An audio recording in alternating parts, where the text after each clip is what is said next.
convocatoria, por atender esta invitación. El objetivo fundamental de esta reunión, de esta conferencia de prensa, es presentar a ustedes una iniciativa para la creación del Instituto para la Seguridad de las Construcciones en el Distrito Federal. Es una iniciativa que presenta el grupo parlamentario de la Acción Democrática a través del diputado Guillermo Sánchez, de la diputada Lisbeth Rosas y de un servidor Leonel López. Comentarles que la iniciativa tiene que ver con una responsabilidad del gobierno de la ciudad de garantizar la seguridad de sus habitantes, evitar riesgos, ya sea por factores naturales o por factores derivados de acciones del propio ser humano.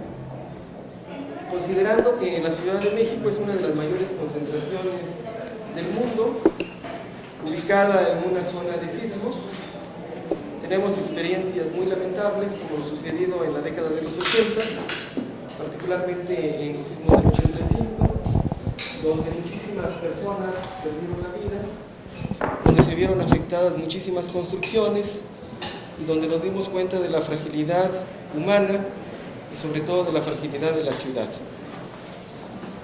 Nos dimos cuenta también, a partir de esos sismos, la deficiencia en los sistemas constructivos y en ese momento lo poco preparados y sobre todo organizados que nos encontrábamos para afrontar la situación, no obstante de la gran solidaridad.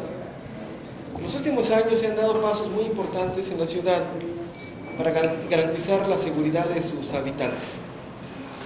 Se creó la Secretaría de Protección Civil, la instancia normativa, la instancia revisora, la instancia que coordina las acciones en materia de protección civil en la ciudad. Cada semana el Gabinete de Seguridad se reúne, integrado por diferentes secretarios, diferentes responsables de las distintas dependencias del gobierno de la ciudad, para revisar no solamente lo concerniente a la seguridad pública, sino que también lo concerniente a la protección civil. Es importante destacar la construcción y operación del Atlas de Riesgo, que permite tomar decisiones en materia de protección civil, que permite tener un acervo importante y sobre todo un registro de muchísimos factores, como son fábricas, como son gasoductos, como son construcciones en alto riesgo. Ha habido una importante participación ciudadana.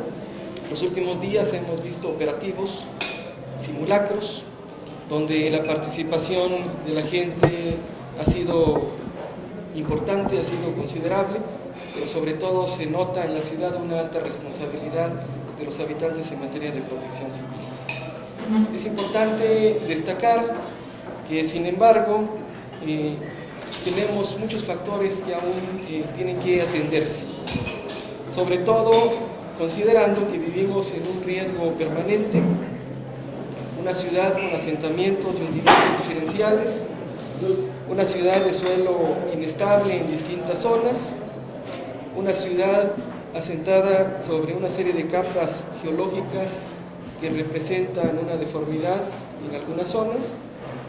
En la zona poniente de la Ciudad de México, construcciones sobre suelo de relleno, suelo arcilloso de baja resistencia en el oriente de la ciudad, y sobre todo la falta de una instancia responsable, que norme, que vigile, que supervise las construcciones en la ciudad, sobre todo las construcciones de riesgo.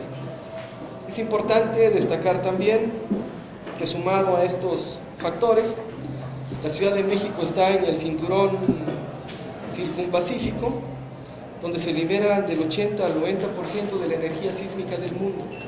Del 80 al 90% de la energía sísmica del mundo se generan movimientos tectónicos que alcanzan niveles mayores, dado las características del subsuelo, y que por supuesto ponen en riesgo la seguridad de las construcciones.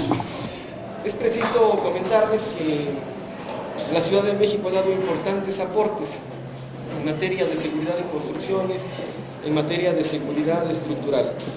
Desde la época prehispánica se utilizaron técnicas no utilizadas en el mundo, como es el caso de las chinampas, como es el caso de los estacones de madera, para construir templos justamente por las características del suelo.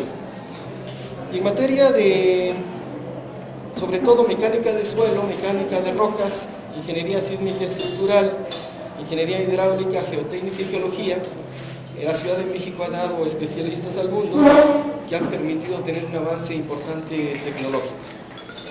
En materia de normas, el primer reglamento de construcciones data del año de 1920. Este ordenamiento se ha actualizado por periodos de aproximadamente 10 años. A consecuencia del sismo del 57, se establecieron adiciones en las llamadas normas de emergencia, es decir, en la Ciudad de México no existían las normas de emergencia, es decir, no se consideraban revisar las estructuras de los edificios, y esto, bueno, es importante porque nos remite a la época actual, donde tenemos construcciones que datan de esos años y que es preciso revisar continuamente. En 1966 se empieza a hacer mención de las normas de la Dirección General de Obras Públicas. Para 1977 se publican las normas técnicas complementarias para el diseño y construcción de estructuras de concreto, mampostería, acero y madera. Y a raíz del sismo del 85 se adelantó la publicación de las normas de emergencia, conteniendo básicamente modificaciones y no correspondientes a la seguridad estructural de las edificaciones. Es importante destacar la responsabilidad que tienen los constructores. Consideramos que de pronto existe un vacío importante en esa responsabilidad, dada la deficiencia y sobre todo la carencia de, en primera instancia, una institución, un instituto que reglamente, que regule, que verifique, que norme. Solamente para que ustedes tengan datos, para el año de 1966 se incorpora al reglamento de construcciones la figura del director responsable de obra, obligando que toda obra, pública o privada, contara con la licencia suscrita por este, es decir, un responsable que revisara el proyecto y revisara la concreción de la obra en su conjunto. A él le corresponde firmar como responsable la ejecución de la obra, y la norma establece que es el responsable directo de lo que pueda suceder a lo largo de determinada construcción. Para el año de 1976 se establece que el director responsable de obra debía dirigir y vigilar las obras por sí mismos o mediante técnicos auxiliares, es decir, hay corresponsables de obra. Se establece pues que el director responsable de obra pueda tener una serie de auxiliares, y así hasta llegar a la época actual. Sin embargo, hay que decirlo, ha habido una evolución en la definición de las normas técnicas, sobre todo en las normas de emergencia, como lo hemos comentado. En el 85 generamos pues toda la normatividad correspondiente que se ha ido modificando. Sin embargo, es preciso decirlo, con la normatividad existente, la Ciudad de México tiene graves deficiencias en materia de aplicación de la norma, careciendo de mecanismos de revisión y control para que la misma se aplique, generando con ello posibles riesgos para los habitantes. Por tal razón, es que consideramos que la administración pública debe contar con un órgano especializado en vigilar la seguridad en las construcciones de alto riesgo, porque actualmente no existe distinción entre magnitud y complejidad de las construcciones. Tampoco se tienen las condiciones técnico-operativas y o financieras para crear y mantener actualizadas las estructuras y al personal técnico de revisión de proyectos y construcciones de este tipo desde las delegaciones.